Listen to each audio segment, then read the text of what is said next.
Hello, beautiful soul. I want you to know that your presence here today is no accident. Something deep within you has been stirring, hasn't it? There's been this gentle nudging, this quiet voice that keeps whispering that there's more for you, that healing is possible, that change can happen faster than you've ever allowed yourself to believe.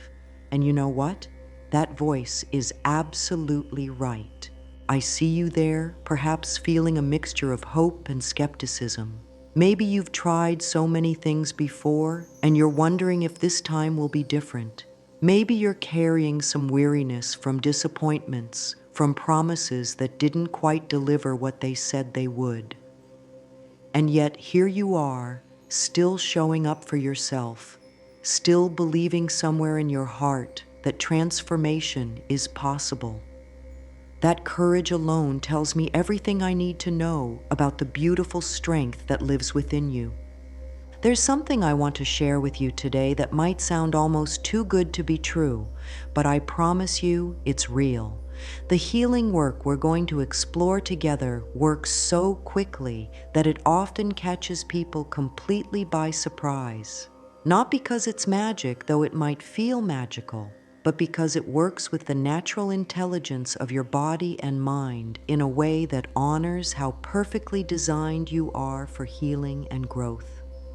Your body has been listening to every thought you've ever thought, every word you've ever spoken to yourself, every belief you've held about who you are and what you deserve. And here's the beautiful news. Your body is also listening right now, in this very moment, ready to respond to new thoughts, new words, new beliefs about yourself with the same devoted attention it's always given you. The work we're going to do together doesn't require you to be perfect or to have it all figured out. It doesn't ask you to pretend you haven't struggled or to bypass the very real challenges you've faced. Instead, it invites you to bring all of who you are, the hurt parts, the hopeful parts, the tired parts, the eager parts, into a space of gentle transformation where healing can happen as naturally as breathing. You might be wondering what makes this approach different from everything else you've tried. The difference lies not in complexity, but in simplicity. Not in forcing, but in allowing. Not in trying to become someone else, but in removing the layers of conditioning that have covered up the magnificent being you've always been underneath. When I say this works fast, I'm not talking about quick fixes or temporary changes that fade away when life gets challenging. I'm talking about touching something so fundamental, so true at the core of who you are, that the shift happens at the level of your very cells. When you align with the truth of your being, when you start speaking to yourself the way love speaks, your entire system responds with relief and recognition. Think about how quickly a flower turns toward the sun when it feels that warmth. It doesn't struggle or strain or wonder if it deserves the light. It simply, naturally moves toward what nurtures it. You have that same natural capacity to turn toward thoughts and words that nurture your soul, and when you do, the response can be just as immediate and just as natural. Now, I want to address something that might be stirring in you as you hear these words about rapid transformation. Perhaps there's a part of you that's automatically thinking, "This sounds too good to be true," or "Things don't change that fast," or "I've been struggling with this for so long. How could it possibly shift quickly now?" These thoughts are completely natural, and I want you to know there's nothing wrong with having them. In fact, this skepticism has probably served you in important ways throughout your life.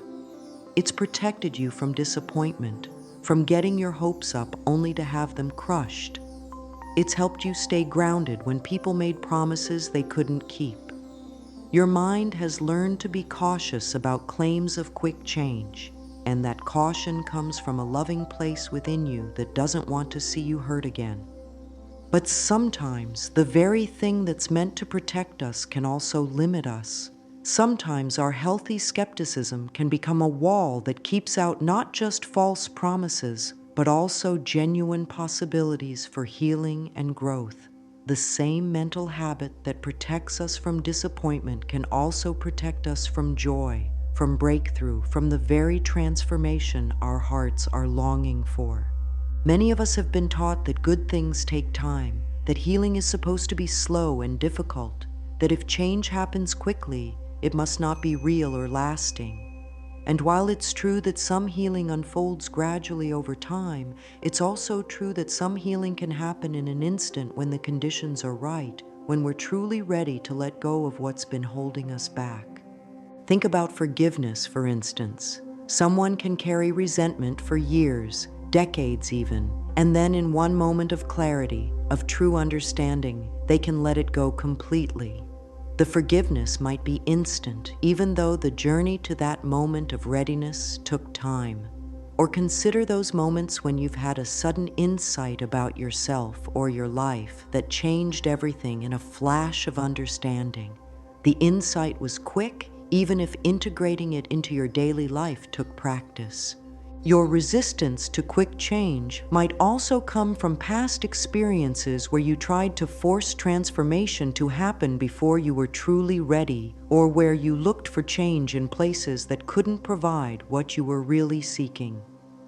Maybe you've tried to change your external circumstances, hoping it would fix how you felt inside, only to discover that the feelings followed you wherever you went. Maybe you've tried to positive think your way out of deep patterns without addressing the underlying beliefs that were creating those patterns in the first place. The beautiful thing about the approach we're taking together is that it honors both your protective instincts and your readiness for change. It doesn't ask you to abandon your wisdom or ignore your past experiences. Instead, it invites you to bring that wisdom with you as we explore what becomes possible when you work with your natural healing capacity rather than against it. There's also something important to understand about why your mind might resist the idea of quick transformation. Part of this resistance might come from a deep-seated belief that you don't deserve good things to come easily, that you have to struggle and suffer to earn love, healing, or happiness.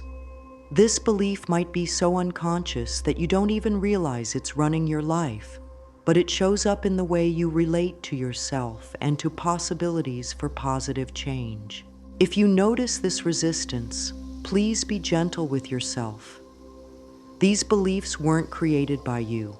They were learned, often very early in life, from people who were probably doing their best with what they knew at the time. The beautiful news is that what was learned can be unlearned, and what was adopted can be released when it no longer serves you. The foundation for all lasting transformation begins in the most intimate relationship you'll ever have, the relationship you have with yourself. This relationship colors every other relationship in your life, influences every decision you make, and determines how you move through the world day after day. And yet, for most of us, it's a relationship we've never been taught to tend with the same care and attention we give to our relationships with others. Right now, as you're sitting there listening to these words, there's a constant stream of communication happening inside you. Your mind is talking to your heart is responding to your mind, and your body is listening to it all, responding to every thought and feeling with exquisite sensitivity. This internal conversation never stops. It's happening when you're awake and when you're asleep, when you're busy and when you're still. The quality of this internal conversation determines the quality of your life more than any external circumstance ever could.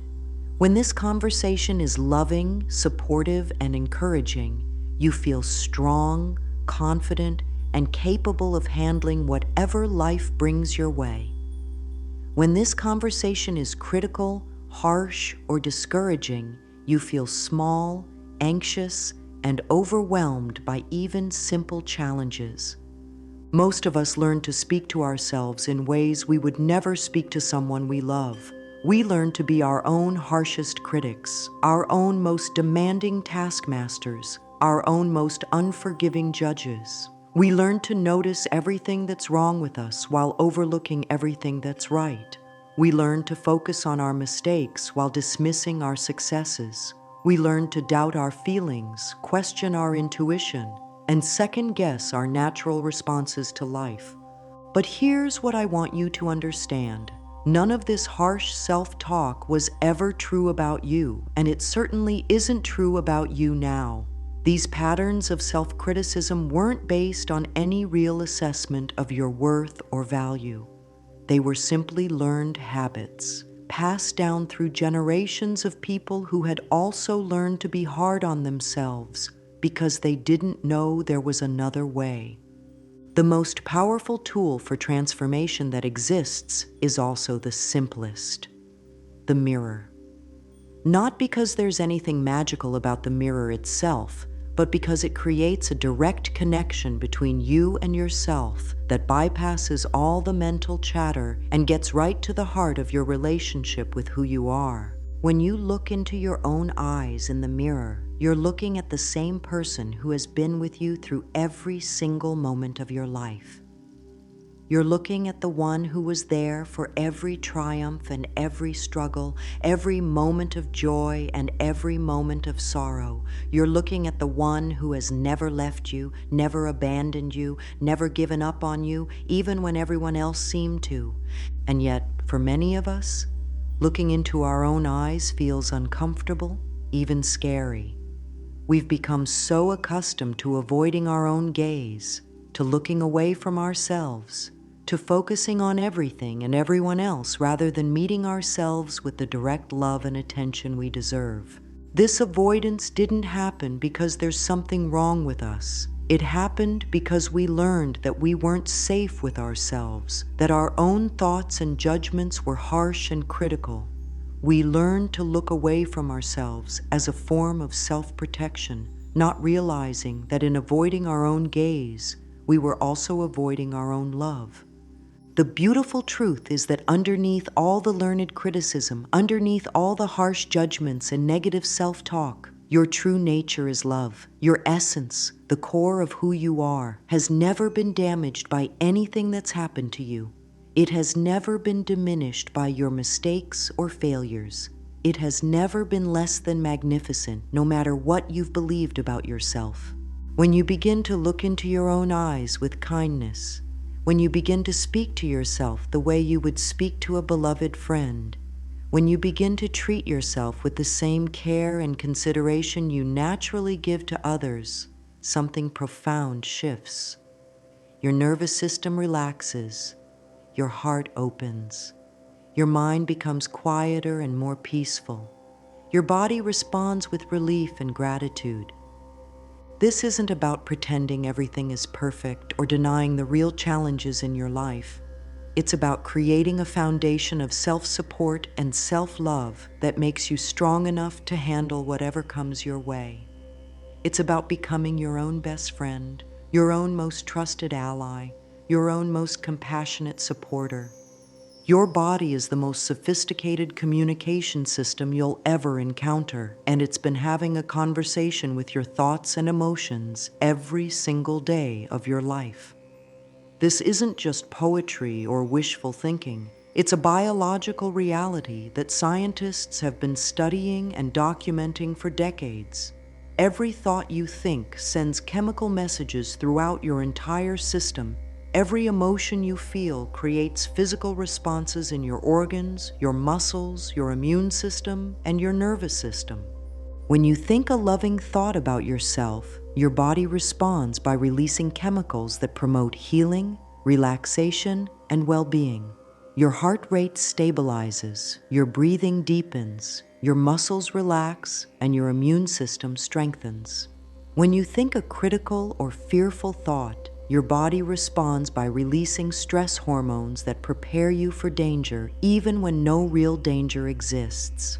Your heart rate increases, your breathing becomes shallow, your muscles tense, and your immune system becomes suppressed. This happens so automatically that you might not even notice it, but your body never misses a beat. It's constantly responding to the quality of your thoughts and the tone of your internal conversation. This is why two people can go through similar external experiences and have completely different physical and emotional responses. It's not the events themselves that determine how you feel. It's how you think about the events, how you talk to yourself about them, and what meaning you assign to them. Understanding this connection between your thoughts and your physical experience helps explain why transformation can happen so quickly when you change the conversation you're having with yourself. When you shift from criticism to kindness, from fear to love, from doubt to trust, your body responds immediately. It doesn't wait to see if you really mean it or if the change will last. It responds in the moment, with gratitude and relief, as if it's been waiting your whole life for you to speak to yourself this way. Some changes happen instantly because they don't require you to learn anything new. They require you to remember something you've always known but somehow forgot. When you look in the mirror and see love looking back at you, when you speak words of kindness to yourself and feel your heart open in response, when you forgive yourself for an old mistake and feel the weight lift from your shoulders, these aren't slow processes that need to build up over time. They're recognitions, remembrances, homecomings to the truth of who you've always been. Other changes take more time because they involve creating new neural pathways, new habits of thinking and feeling and responding to life. But even these gradual changes are supported and accelerated when they're built on a foundation of self-love and self-acceptance. When you're working with yourself instead of against yourself, when you're encouraging yourself instead of criticizing yourself, even the slower changes happen with more ease and grace. Your body has an innate intelligence that knows exactly how to heal, how to restore balance, how to return to wholeness when given the right conditions. You don't have to teach your body how to heal a cut, or how to fight off an infection, or how to repair damaged tissue. This wisdom is built into every cell, every system, every organ. The same intelligence that keeps your heart beating and your lungs breathing without any conscious effort on your part is also constantly working to restore emotional and mental balance when you give it the support it needs. Trusting this intelligence doesn't mean becoming passive or giving up your participation in your own healing. It means learning to work with your natural healing capacity instead of working against it. It means creating internal conditions that support healing rather than conditions that block it. It means speaking to yourself in ways that activate your body's healing response rather than its stress response. Now let's talk about how to put this understanding into practice in a way that can create immediate and lasting change in your life. The mirror work technique I'm going to share with you might seem almost too simple to be effective, but simplicity is often the doorway to the most profound transformations. Your relationship with yourself doesn't need to be complicated. It just needs to be conscious, intentional, and filled with love. The first step is simply to look at yourself in the mirror, not to judge or analyze or criticize, but just to see yourself. To make contact with your own eyes, to be present with yourself in the most direct way possible. For many people, this first step is actually the most challenging part of the entire process. We've become so used to avoiding our own gaze, to looking past ourselves or around ourselves, that simply making eye contact with ourselves can feel vulnerable and uncomfortable. If you feel resistance to looking at yourself, please be gentle with this resistance. It's not a sign that you're doing anything wrong or that this work isn't for you. It's simply a sign that you've learned to protect yourself by looking away, and that protection served you well when you needed it. But now you're ready to try something different, to see what becomes possible when you meet yourself with love instead of judgment. Start by taking a few deep breaths as you look into your own eyes. Notice what comes up for you. Maybe you notice critical thoughts about your appearance, or judgments about yourself, or feelings of sadness or loneliness. Maybe you notice resistance or the urge to look away. Maybe you notice nothing in particular, just a neutral sense of seeing yourself. Whatever comes up is perfect because it's your starting point, and every healing journey begins exactly where you are right now. As you continue to breathe and maintain gentle eye contact with yourself, begin to soften your gaze. Instead of looking at yourself with the intensity you might use to examine a problem that needs to be fixed, look at yourself the way you might look at a sunset or a sleeping child, or anything else that brings you a sense of peace and appreciation. Let your eyes be soft, kind, accepting. Begin to speak to yourself out loud if possible, starting with very simple statements that feel true and safe. You might say something like, "I am here," or "I am breathing," or "I am alive." These aren't affirmations in the traditional sense. They're just acknowledgments of your present moment reality. They help you practice the experience of speaking kindly to yourself without triggering the resistance that more emotionally charged statements might bring up. As you become more comfortable with this basic practice, you can begin to include statements that acknowledge your willingness to be here, doing this work. You might say, "I am willing to look at myself with kindness," or "I am willing to learn to love myself," or "I am willing to heal." The word willing is powerful because it doesn't require you to feel ready or confident or sure about anything. It just acknowledges your openness to the possibility of change. Many people find that emotions come up during mirror work, and this is completely normal and healthy. You might feel sadness for all the years you've been hard on yourself, or anger about the ways you learn to speak to yourself, or fear about what it might mean to really love yourself. These emotions aren't obstacles to the work. They're part of the healing process. Let them come, let them flow through you, and continue to breathe and maintain that gentle eye contact with yourself. If you notice harsh or critical thoughts arising as you look at yourself, try not to judge yourself for having these thoughts. Instead, you might say something like, "I notice I'm having critical thoughts, and I'm willing to be gentle with myself anyway." Or, "I've learned to be hard on myself, and I'm learning a new way now." This acknowledges the reality of your conditioned responses while affirming your commitment to creating new ones. As you become more comfortable with basic mirror work, you can begin to include more specifically loving statements. You might tell yourself, "I love you," or "You are beautiful," or "You deserve good things." If these statements feel too big or triggering at first, that's okay. You can start with gentler versions like, "I'm willing to love you," or "You're learning to see your own beauty," or "You're worthy of kindness." The key is to pay attention to what feels authentic and supportive for you in this moment, rather than forcing yourself to say things that don't feel real or that trigger strong resistance. This work is about building a foundation of trust and safety with yourself, and that foundation is built one gentle interaction at a time.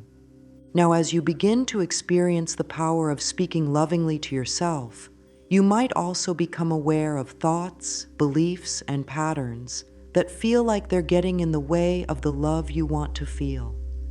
This awareness is actually a gift, even though it might not feel like one at first. You can't release what you're not aware of, and you can't heal what you won't acknowledge.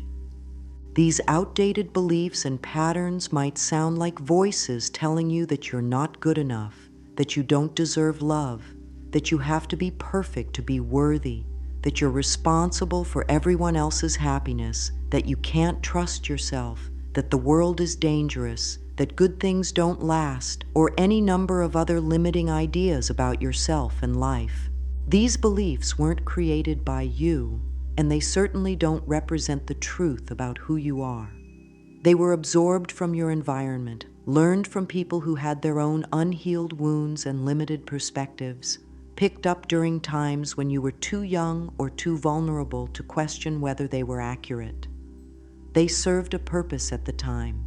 They helped you survive, helped you fit in, helped you avoid rejection or abandonment or other perceived threats. But beliefs that served you at one point in your life might be limiting you now. Strategies that protected you as a child might be preventing you from experiencing the love and joy and freedom you're capable of as an adult. And the beautiful thing is that once you become conscious of these patterns, you have the power to choose which ones you want to keep and which ones you're ready to release. The art of letting go doesn't involve forcing or fighting or trying to eliminate parts of yourself. It's much gentler than that. It's more like cleaning out a closet. You look at each item with curiosity and compassion. You appreciate how it served you when you needed it, and then you decide whether it still fits the person you're becoming. If it doesn't fit anymore, you can let it go with gratitude rather than judgment. Forgiveness is one of the most powerful tools for instant freedom because it doesn't require anyone else to change or apologize or even acknowledge what happened.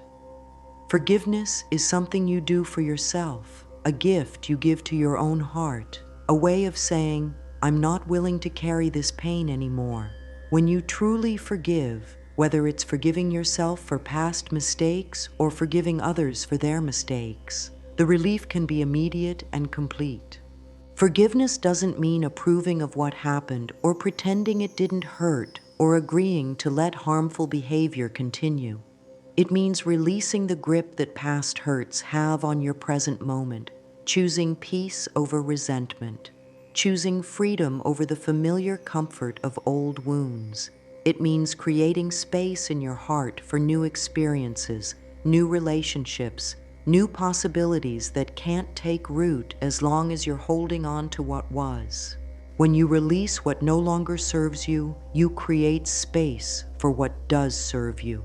When you let go of critical self-talk, you create space for loving self-talk. When you release the belief that you're not worthy, you create space for the knowledge that you absolutely are worthy. When you let go of the need to be perfect, you create space for the joy of being human. This space is like fertile soil where new growth can take root and flourish. The beautiful thing about affirmations is that they're not about convincing yourself of something that isn't true. They're about remembering something that has always been true but got buried under years of conditioning and negative programming. The most powerful affirmations feel like coming home to yourself, like recognizing a truth that your soul has always known even when your mind forgot it. Creating affirmations that work for you is an art, not a science. The affirmations that create real change in your life are the ones that resonate with your heart, that feel both truthful and expansive, that stretch you gently toward growth without triggering so much resistance that you shut down. They're personal and specific to where you are right now in your journey, not generic statements that someone else created for someone else's healing. When you're crafting your own affirmations, start by paying attention to the thoughts and beliefs that feel limiting or painful when you think them. If you notice yourself thinking, I'm not good enough, you might create an affirmation like, I am learning to see my own goodness, or I am enough exactly as I am, or my worth is not determined by my performance. The key is to find words that feel like a bridge between where you are now and where you want to be, rather than a giant leap that feels impossible to make. Notice how different affirmations feel in your body when you say them. Some will create a sense of expansion, warmth, or relief. Others might feel neutral, and still others might trigger tension, resistance, or disbelief. The ones that feel good in your body are the ones that are ready to take root in your consciousness. The ones that feel triggering might be too big for right now, but they can become accessible as you build a foundation of self-love and self-acceptance. The rhythm and repetition of affirmations matter more than you might think.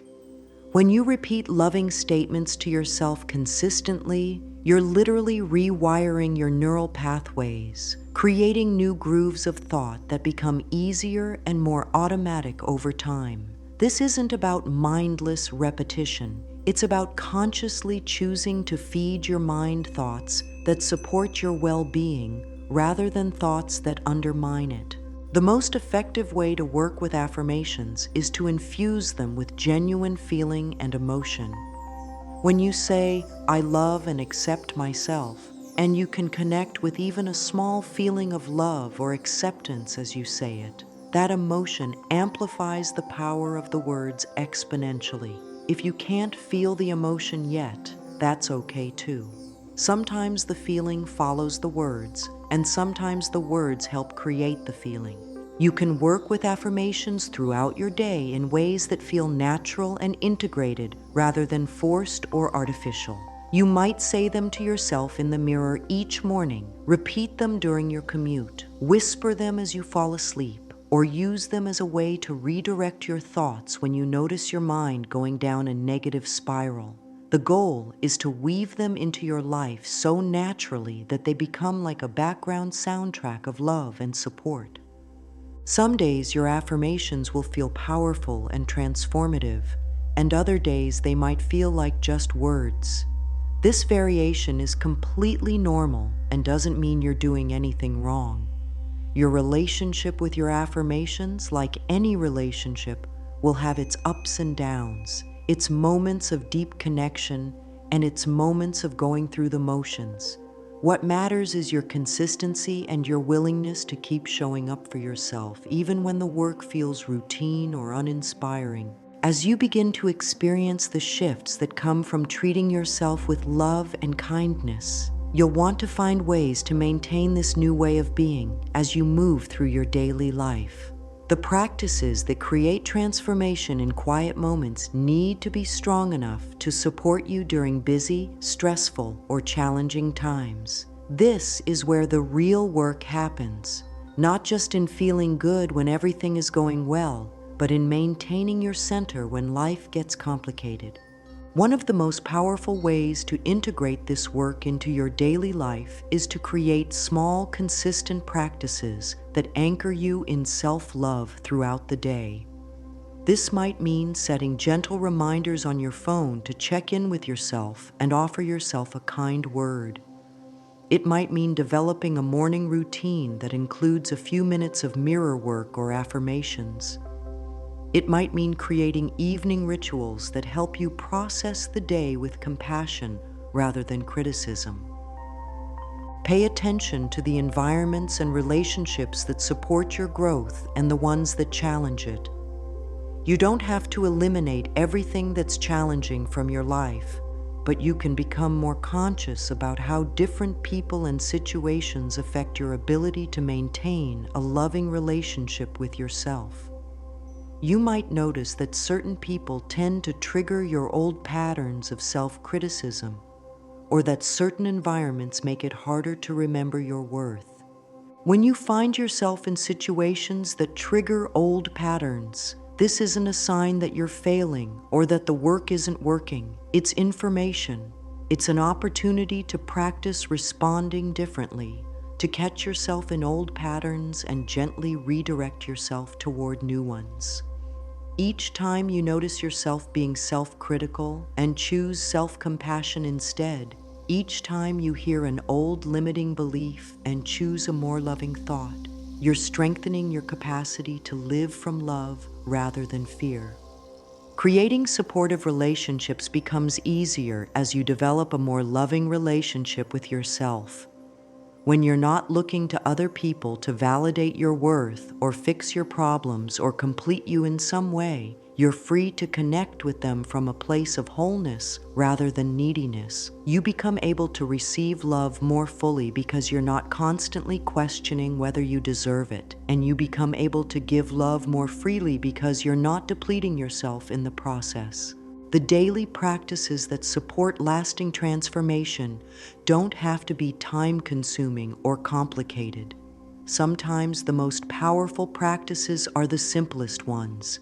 Taking 3 conscious breaths before getting out of bed, saying "I love you" to yourself in the mirror before brushing your teeth, placing your hand on your heart and offering yourself words of encouragement when you make a mistake, taking a moment to appreciate something beautiful in your environment. These small practices compound over time in ways that might surprise you. What starts as a conscious effort to be kinder to yourself gradually becomes a natural way of being. What begins as deliberate practice eventually becomes automatic response. The new neural pathways that felt unfamiliar and difficult to access at first become well-worn paths that your mind travels easily and naturally. Working with challenges and setbacks compassionately is perhaps the most important skill you can develop as you integrate this work into your life. There will be days when you forget to be kind to yourself, when you slip back into old patterns of self-criticism, when you feel like you've lost all the progress you've made. These experiences are not failures. They're part of the human journey of growth and healing. When you notice yourself being harsh with yourself, the most loving thing you can do is to be gentle with that harshness. Instead of criticizing yourself for being critical, you can say something like, "I notice I'm being hard on myself right now, and that's okay. I'm still learning. I can choose kindness in this moment." This response breaks the cycle of self-criticism feeding on itself and creates space for something new to emerge. One of the most profound shifts that happens as you do this work is that you begin to trust your own process, your own timing, your own inner wisdom about what you need and when you need it. You start to understand that healing doesn't happen in a straight line, that growth often involves periods of expansion followed by periods of integration, that sometimes you need to move slowly and sometimes you're ready for rapid transformation. Trusting your process means believing that your soul knows what it's doing even when your mind feels confused or uncertain. It means having faith that the challenges you face are somehow serving your growth even when you can't see how. It means knowing that you have an inner guidance system that's always working on your behalf, always leading you toward greater love, greater freedom, greater authenticity. This trust doesn't develop overnight, and it doesn't mean you become passive about your life or stop taking action to create positive change. It means you learn to work with life rather than against it, to flow with your natural rhythms rather than forcing yourself to fit into timelines or expectations that don't honor who you are and how you heal. Patience with your own unfolding becomes easier when you understand that every experience you have is contributing to your growth in some way. The difficult experiences teach you about your strength and resilience.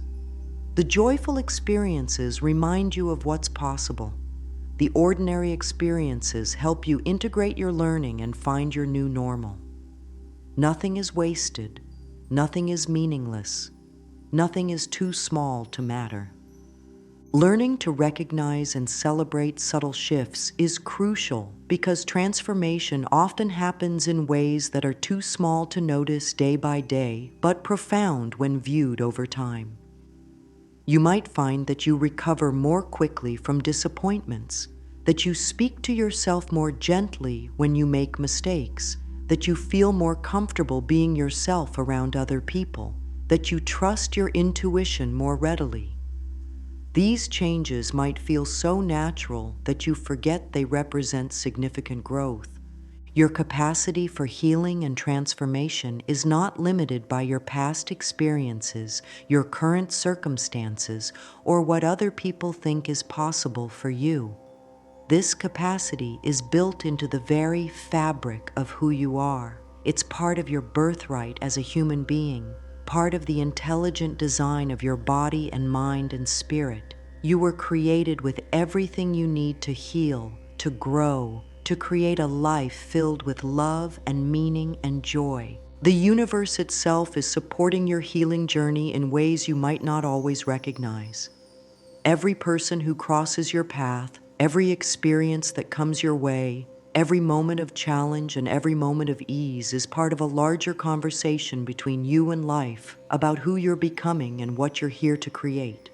When you start to see your life as a loving collaboration between you and the creative force of the universe, everything begins to feel meaningful and purposeful.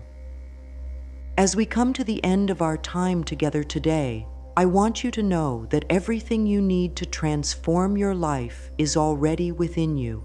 The love you've been seeking from others has been waiting inside your own heart all along. The approval you've been trying to earn from the world is available to you right now from the most important person in your life, yourself. The healing you've been hoping will happen someday can begin in this very moment with something as simple as looking in the mirror and choosing to see yourself through the eyes of love. The techniques we've explored together aren't just theories or concepts. They're practical tools that work when you use them. They work quickly because they connect you with truths that have always been true about you, with love that has always been available to you, with healing capacity that has always been part of your design. You don't have to earn this love or prove that you deserve this healing. You just have to be willing to receive what has always been yours. Your willingness to be here today, to open your heart to new possibilities, to consider that maybe you really are worthy of love and kindness and all good things, is already the beginning of your transformation. That willingness is precious beyond measure because it's the doorway through which all healing enters your life. Trust yourself. Trust your process. Trust that you have everything you need to create the life your heart is calling you toward. And know that as you begin to love yourself more deeply, as you speak to yourself more kindly, as you treat yourself with the care and respect you deserve, you're not just changing your own life, you're contributing to the healing of our whole world. Start where you are. Use what you have. Do what you can. And watch as your life transforms in ways that will amaze and delight you. The time for waiting is over. The time for healing is now.